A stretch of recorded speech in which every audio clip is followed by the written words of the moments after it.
Here with a couple of volunteers, and we're trying to tackle this leaky companionway hatch. We're going to start by removing this hatch locker. Is that what it's called? Yeah. The problem is it's probably an adhesive sealant, not just a sealant. So. Let me see if I can just. Hopefully don't tear up the wood, but. So we got the hatch off, and now we're going to spray some water and go down below and see if we can figure out where it's coming from. We got to get rid of that trim piece, and now we can get the hatch all the way off. And I'm looking at this, because this is really rotten. I don't really want to fix that. Dang, that's bad. So I think maybe in here is looking a little suspect. And same thing over here. I think this is maybe where the water is coming in. And I'm also going to put some weather strip here, because it might come over top here.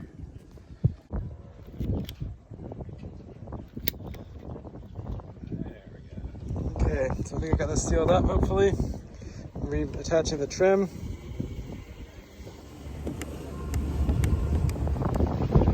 Alright, so I'm using some of the butyl tape on here.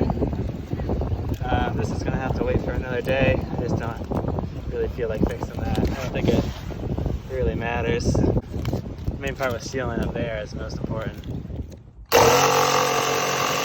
Alright, will it fit? No way. Can you look at that? I'm making some little aluminum brackets now.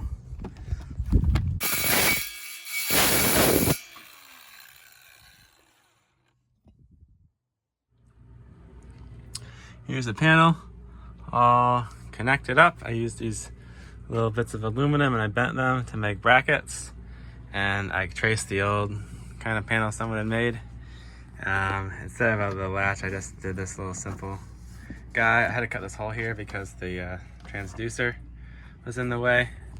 And I have a few more, I have to hook up the wires again, but I think it's a big improvement. Of course, the other one, there was the joinery was a little better, but this one's easily removable, which is these 3 screws, and I think that's more important for me.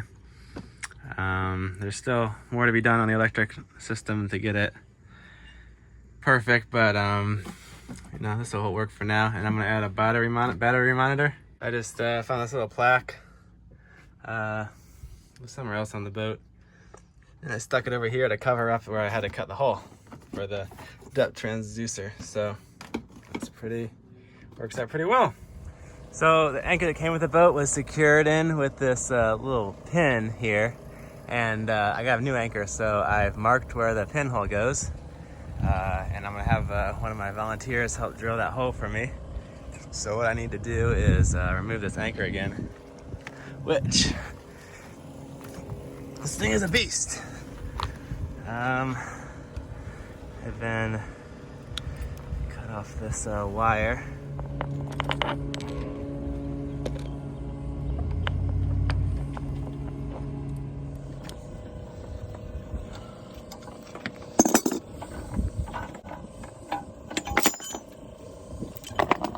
So an issue I didn't have until I really got out into the ocean is in really strong winds, the Windvane, instead of pulling the rudder side to side, will tend to pull it upwards. And then the lines, you can see they go slack, and it doesn't work very as efficiently. It's got this much play in it.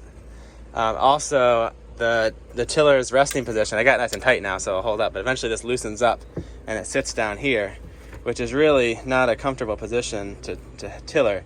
I think about right here is really ideal. I described a line in here, and then I got the volunteer with the machine shop, Ed. He's gonna help me put a pin through here, so then we can make it so the tiller will stay exactly at this spot and not have the ability to go up and down. And then hopefully I can just pull the pin back out, because in some circumstances, like an anchor, it's nice to be able to fold this all the way up.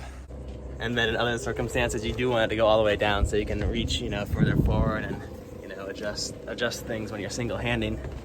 So I'm excited about that modification. So my next step is just to remove this whole assembly, and then I'll send that off, give that off to him, and he's gonna help me with my anchor as well.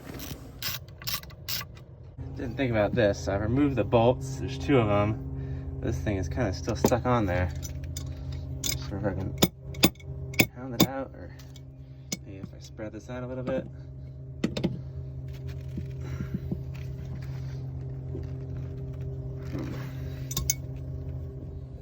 So here's my little mark, and we'll just drill a pin. It can't go all the way through because the rudder shaft will be in the way. But we could maybe, I don't know, maybe we'll make it just threaded over here or something so you can screw something in, or I don't know. I will refer to my buddy, see what he thinks. And he's also helping me out. One of these hinges broke, the pin broke through it, and these are $60, 75 with shipping. Luckily you can buy all this, all the bronze or marine brass, whatever you call it, naval brass, you can buy from Spartan Marine still. The Cape Dory company went out of business, but Spartan Marine that sells the bronze fittings, the hinges, the pedestals, the port lights, like pretty much all of the hardware is still selling the stuff. The only thing is it's crazy expensive. My next project to look at is this throttle assembly. The first thing that is causing an issue is this thing. So basically, to take it in and out of gear, you would pull this out to go out of gear and in to go in gear. And it was getting difficult, and I kept, like I was greasing it, or I tried spraying it with oil, and that helped. But then it's completely seized up, and now even using like plier wrenches and stuff, I can't get it out. And now also this handle has gotten really difficult to move. And I've tried to kind of fiddle in it with it attached to the boat, and I think I'm gonna need to remove it and take it apart and see if I can save it. I know it looks pretty rough, so I should probably just replace it, but it's like a $200 part, so if I could avoid it, I'd like to. So all these screws are like completely seized. I mean, it kind of makes sense. This is super badly corroded aluminum. And all right, I got this part of the throttle back assembly out. I'm not really sure how this works, because I think it's this thing is where it's messed up, because this won't go in and out. So I gotta work on this now. I think it's just full of sand and stuff. I'm gonna clean this up and re-grease it and everything.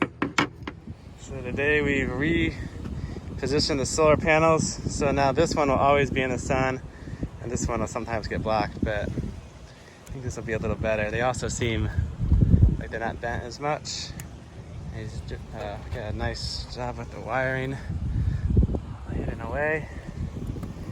Yeah, just having them tied up on the bimini has worked pretty well. I wasn't sure if they were gonna flap around, but they work pretty well up here, even in it's really windy. Finally got this thing cleared up. Wasn't able to get this. I had to try to drill these out, but then I gave up because I drilled all my drill bits. But that's moving much smoother now. Now I just gotta remember how to hook up the cables. I got two of these fans, and I think I'm gonna install them right up here, and I'll just kind of hijack the wiring for the light. And I'll do one on each side here. I think that'll help a lot with the heat. So this is pretty easy. I just screw this here. These wires are a little short, but I think I'll have just enough room to splice that together. All right, one down.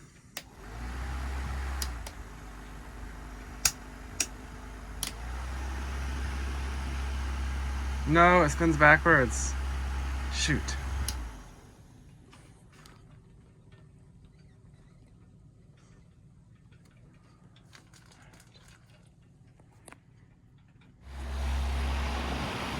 The fan spins backwards. I guess I gotta switch the wires.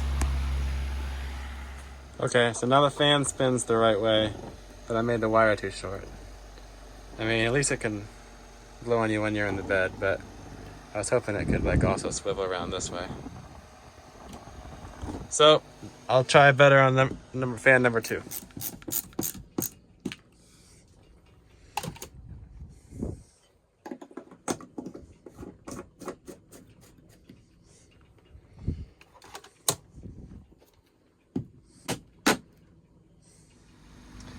All right, it's fan number 2. It's blowing the right direction, and the cable is longer.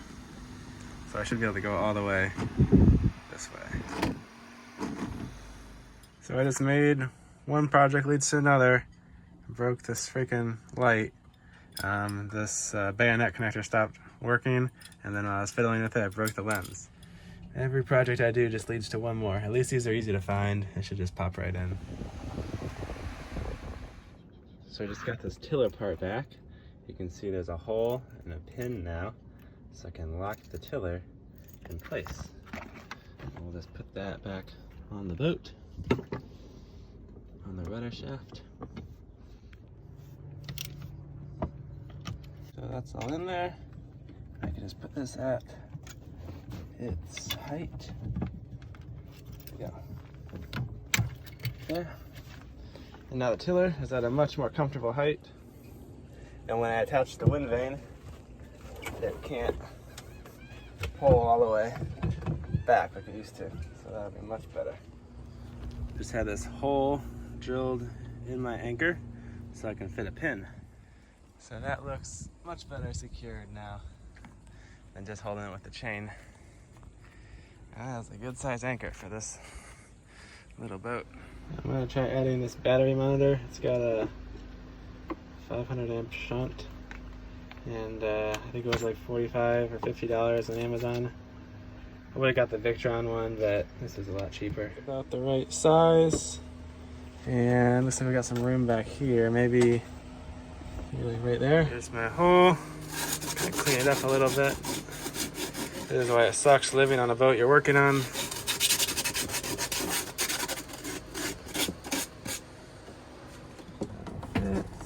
Yeah, perfect fit. And then kind of a hokey attachment with this little plastic wing nut, but that'll work. I got a new Windvane thing, and I'm gonna go with the mast and try to install that. All right, I just mounted up my new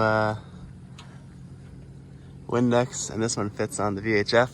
I had to move the VHF from right here to back here, so I just drilled a hole in there. It's pretty easy. And I got these little paddles, so I'll tell you the wind direction. And now I just need to move the cable so it reaches over here. I'm sailing with my mom and dad. I reran my lazy jacks. They're these lines that catch the sail into the sail pack when you raise and lower it. Originally they went way up the mast and kind of at this steeper of an angle, and they would always catch on the battens. And so now I made them, and they weren't staggered, but like they are now. So now I staggered them, and I lowered them down to the spreaders. So now when the sail goes up, the battens don't catch because they're not in the way. The downside is the sail is more likely to kind of fall, over, but it's really no big deal just to kind of bunch it back into the bag. It catches most of the sail. I'm a huge fan of having a sail pack and lazy jacks. They really make raising the sail and putting it away so much easier. You just drop it and it just all catches right neatly. The problem is if it's set up wrong, and I see a lot of the way people run the lines, it's just like it'll catch on the battens and it makes it more trouble than it's worth. And that's how it was originally on this boat, and I think I've got it working much better. Every time I've raised it, it's gone out without catching at all. So big improvement there.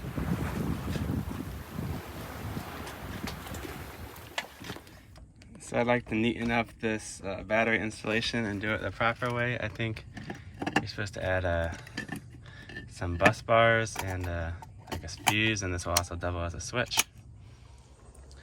All right, I think this is better now. So I got it wired up in parallel, cable to the alternator, bus bars. Everything on the negative side is going to the shunt now. A negative bus over here. Got my solar and charge, shore power charger over there. And I could probably neaten this up a little bit, but I think it's okay. I got a big fuse over here for everything, so let's see if this works. All right, that looks good. And then I can cut it off if I need to. Sweet. So I'm gonna turn my solar back on. The only thing I need to do is I need to hook up this little tiny wire to the shunt. I don't have a screwdriver small enough, and then I go from the shunt to the positive over here. Okay, so I got a screwdriver and hook this up. And now my battery controller is working. We're getting amps. I'm also going through and I'm labeling everything, every wire, and even more labels in here too. So the sail pack is really on its, I should have gotten rid of it a long time ago.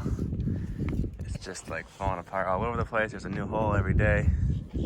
But in typical Sam Holmes sailing fashion, we're just gonna try to fix it and keep on going. So I cut out this vinyl strips, and I'm just gonna see if I can sew it over these trouble areas. Slow but steady, we are getting this done. Well, I was in the middle of sewing this patch on, and I dropped my Speedy Stitcher in the water, and I went down in there to try to get it, and you just can't see anything. So I guess that's lost. That's kind of a bummer. So I had this kind of started. I was all ready to patch this up. So I have to wait till next time I can get a new one. I did get these two patched up, and so that's looking much better. So I reused this piece of wood, and that's gonna hold my toilet in there better. I also got my CO2 tank here, so I can make my own soda water. That sums up the projects I was working on in Southport. Now I'm currently sailing to Cape Lookout, so you can look out for that video soon. See you guys next time.